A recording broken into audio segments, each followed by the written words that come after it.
and the parents are yelling off in the distance. So our family's it's a lot of work, but it's a tremendous blessing. I want to tell you a little bit about life with CF, but then I also want to talk to you about what CF has taught me, because I'm 47 years old. I never thought I would be here, and I've learned a lot from living with such a difficult disease.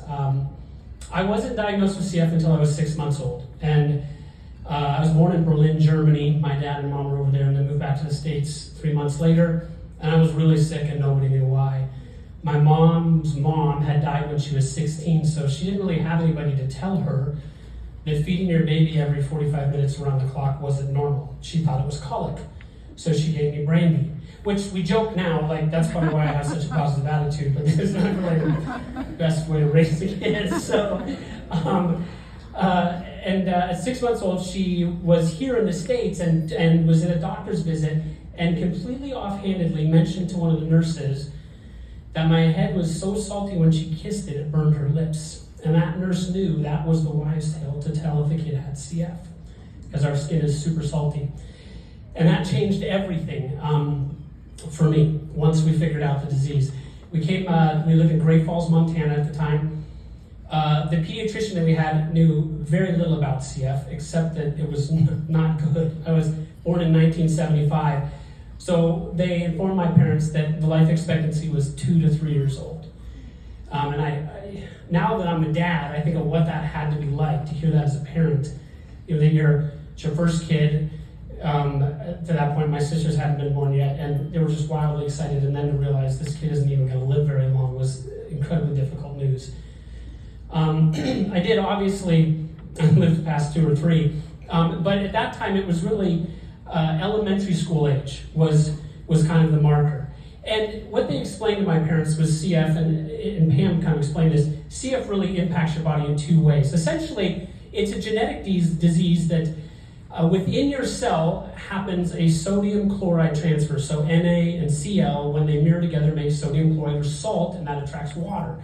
That whole activity is broken in a CF person's cell. Normal people, that works fine. And so what happens is our lungs get lined with junk, and they can't get out like it can get out of your lungs. So I've heard it tell that if having asthma is like breathing through a straw, then having cystic fibrosis is like breathing through a coffee stirrer.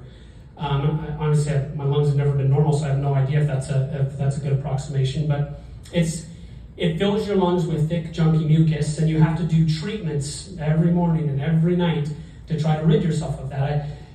You do what's called drainage, and it's the idea that you knock that mucus loose. Now, I was going to bring my vest up. I put on a vest, and it shakes my chest, pounds me essentially, to knock that loose. Thank goodness for modern medicine, because the way it all started, and this was probably the case for Cody, since she was 81, I think, is when she was born. Your parents had to do postural drainage. So what they taught you in the hospital was you had to lean over their laps and kind of head down, so over the bed, and then they'd cup their hands and they'd just pound you to knock it loose. And that stunk as a kid, I'll tell you what. I mean, because you get done and you just hurt, you were tired of it, and that's every morning and every night. And coupled with that is nebulizers, so that's like sometimes asthmatics use that. We use the medicine that asthmatics use, plus about 4 others, depending upon if it's morning or night. So my machines, over the course of my life, typically it's about an hour in the morning and about 45 minutes to an hour at night. I have done machines for almost 3 years of my 47 years of life, if I put all that time together. 2 hours every day, sometimes more than that if I'm sick. The other thing that happens with CF is your digestion is completely messed up, because actually cystic fibrosis is named after fibrous cysts that attack the pancreas. That's how they first figured out the disease. They didn't even know the connection to the lungs yet. That was in 1964 when they figured out the disease. It kills off your pancreas. And so 2 things happen. 1, you can't digest anything that you eat without pills. I don't know if I have any pills left in my pocket. No, I took them all for dinner. Every meal that you eat, you take pills with. So, and even with the pills, you only digest half of what you eat. So I don't know if you can, I'm not a large man. I don't know if you can see that. And I have to eat about 4,500 calories a day so I don't lose weight. Which everybody thinks is amazing, but it's actually not that amazing, because you have to eat decent stuff. You can't eat garbage food, and because CF attacks your pancreas, you're diabetic as well. So you can't just load up on chocolate cake because it's high calorie and yummy, because you got some serious problems with your blood sugar going on. So those are the things that my parents found out about that they had to adjust to when I was young. Those are things that I've lived with my whole life. I currently take about 35 to 40 pills a day. That's 10,000 pills a year. That's like 500,000 pills in my lifetime so far. And the astonishing thing, and I tell people this, one of my medications alone is $24,000 a month. Is that not astounding? Like, that's a car. Well, it's a lousy car these days, but it is a car, nonetheless. Without insurance, about $500,000 a year in medical costs. So, and when I was 2 and 3 and 4, my mom was a single mother at that point in time. Trying to manage all that as a single mom is incredibly difficult. The life expectancy now has grown to 44, and they've made some significant strides. And amazingly, about, let's say 3-4 years ago, they came up with a drug that modifies the way my cell works so that it almost acts like a normal person's with a sodium chloride transfer. And it's a pill. Is that not crazy? Like, I don't even know how they figured that out. It's actually pretty fortunate for those of us with CF. Genetic disease research, CF is on the very, very forefront of that because of all the funding through the Cystic Fibrosis Foundation. Other genetic diseases are watching how CF is able to research and then accomplish FDA approval for these medicines. It's pretty phenomenal. So life expectancy is definitely stretched, which is pretty cool, but it's still a difficult disease to live with. But I want to talk about some things that CF taught me. The first is this, and honestly I'm sharing these with you because I don't want you to leave with just the weight of a very difficult disease, because it still is.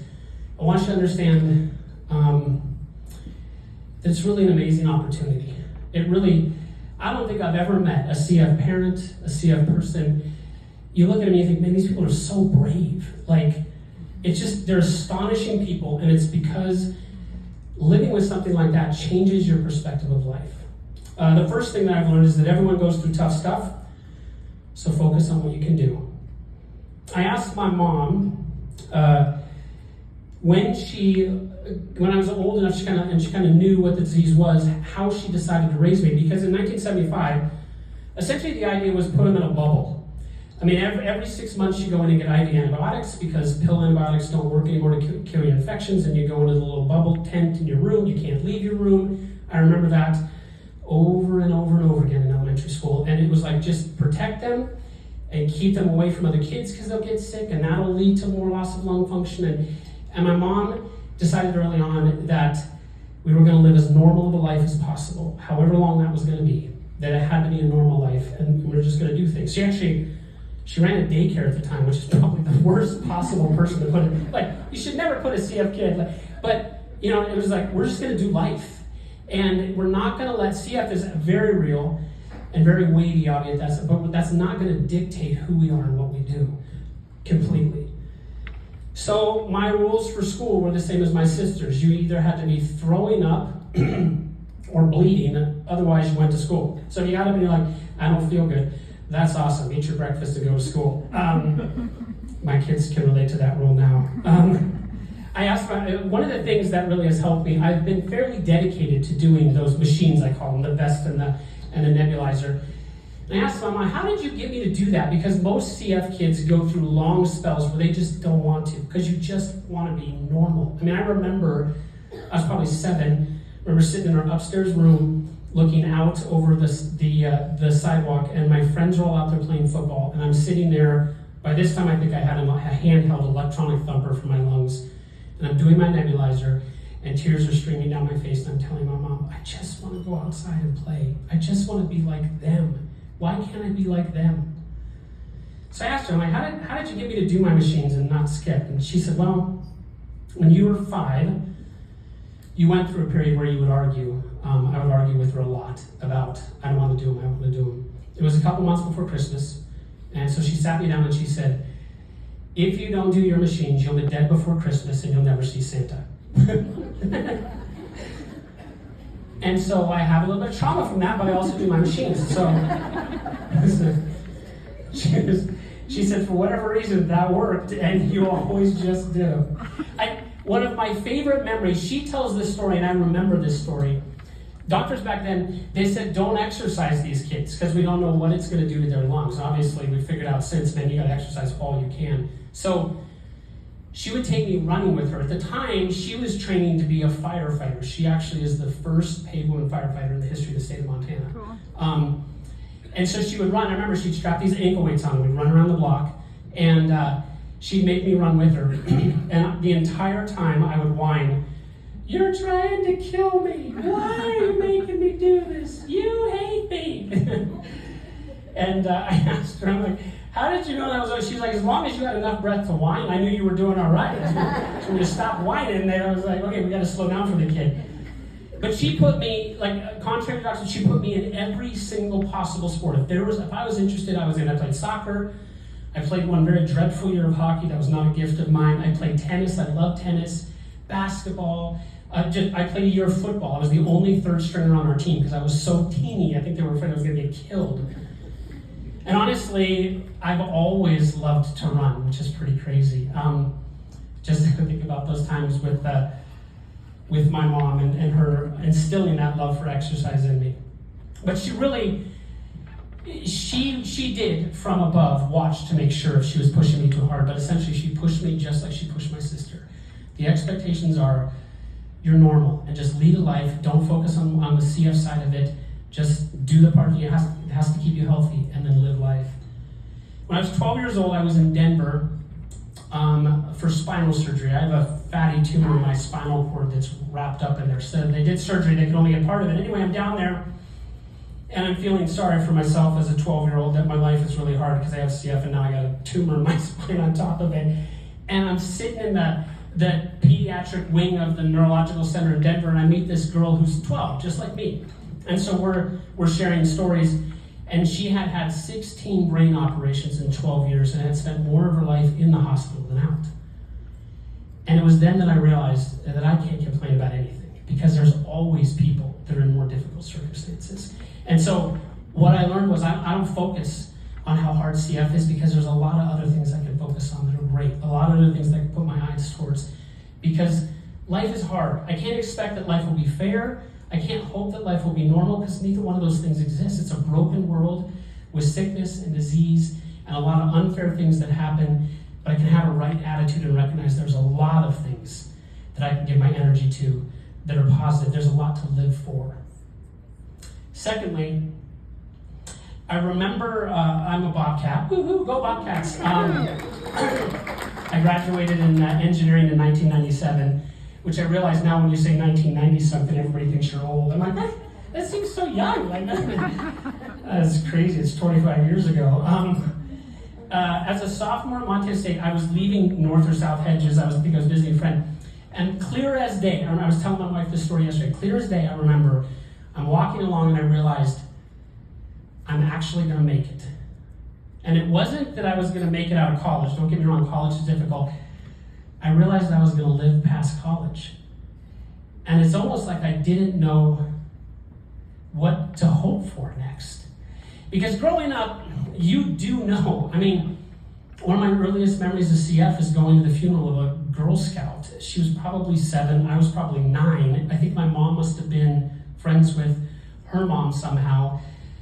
And I'm sitting there with my mom, and all of her little Girl Scout friends are dressed up in their, it's not a costume, it's not a costume, what is it, like a uniform, there we go, got it. If you're a Girl Scout, I wasn't trying to offend you there. So they're all dressed up in their little Girl Scout uniforms. She's in her Girl Scout uniform in the casket, and I am just thinking to myself, this is horrible. Like, why do I have to have a disease like this? And so you know that it's terminal, as much as you can process that when you're a kid. But when I'm 20, I was 19, 20, and I realized I'm actually going to make it.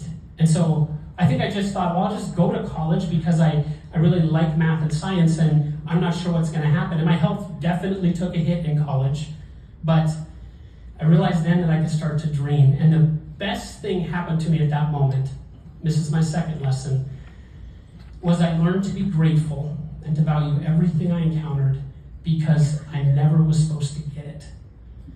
I never was supposed to get it. And listen, the fact of the matter is that's the truth for each of you as well, right? Whether you have CF or not, sometimes we live life like somehow we're owed a long life and a healthy life. We aren't. There's people that die young and people that die too soon and people that get sick unexpectedly with things other than CF. And None of us are owed that. And so really, truly, what we get to experience, even being here tonight and hanging out with friends, and it's a gift. It's so amazing to look at life that way. So I'm driving my junior high girl. I have kids. I never thought I would have kids. I had a discussion with my wife because to have kids, see if women can have children naturally, see if males cannot, and so we had to do in vitro. And I was like, we're never having. Why would we have a kid? The risk of them getting CF is 1 in 4, essentially, if my wife is a match. Actually, it's 50-50 if my wife is a carrier. And so why would we ever risk that? So I never even thought about it. And then over time, she's like, what if we have a kid? I'm like, I don't want to die and leave you as a mom to raise a kid. And she said, man, she'd be a piece of you. She'd look like you. She'd have your smile, which she does. And so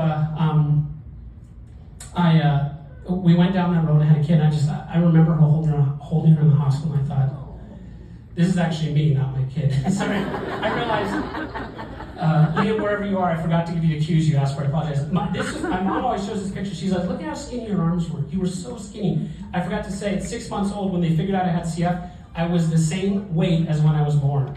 Because I was starving to death. Because I couldn't digest any of my food. So thinking, I remember holding my daughter. I remember basketball trips in the car with middle school girls. I remember volunteering at schools and walks in the evening with our family and date nights with my wife and holidays. And I remember the first time I saw gray hair in my beard. And I was like, I got gray hair. Like, this is stinking fantastic. And it's not quite as fantastic now. It's kind of like old news for me. So I'm like, and I'm thinning in places. And so, and wrinkles. Our family has a joke, actually, when it's not often, but we talk about CF perks. Because I have a handicap placard. When I'm sick, I'm on oxygen. I'm on oxygen at night. When I exercise, I'm on oxygen. My lung capacity now is about 50%. So I've definitely lost some over the years. But we went to Disneyland as a family, and I had to ride a scooter because there was absolutely no way I could make all the walking. And so we got to park right up front with a handicap placard, and we got to ride a scooter, and my kids just think it's awesome. Like, CF perks, woo-woo. So, and even in the hard times, I worked full-time in engineering for 15 years, and I'll tell you what, I loved it. I loved it. It's exactly how God wired my brain. I worked in manufacturing, and I was a process improvement specialist, and then I actually got hired as vice president of a regional bank out in Spokane, Washington, to work on process improvement. But then after 15 years, my body was just done. I had pushed myself as hard as I could. Like, you're normal, and you just keep going. And then at that point, it was just too much. And I was out of work for a while and thought I'd be able to go back, and I just couldn't.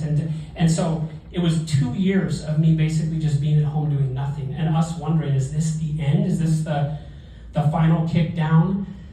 And then I came back out of it, slowly out of it. But I even look back at that time, and I think, man, I'm so grateful. I got to see Connor, so we adopted our youngest two. We were foster parents for 6 years, and I got to see him learn to walk because I was at home. All I could do was sit in a chair, and he's chasing the dog around the living room, and I watch him learn to walk. And then I'm with Claire when she's born, and so many amazing things that happen even in the most difficult times. One of the coolest things was the way our church rallied around us. They would ask my wife, what do you need us to do? And she said, think of everything your husband does, everything. That's what I need help with.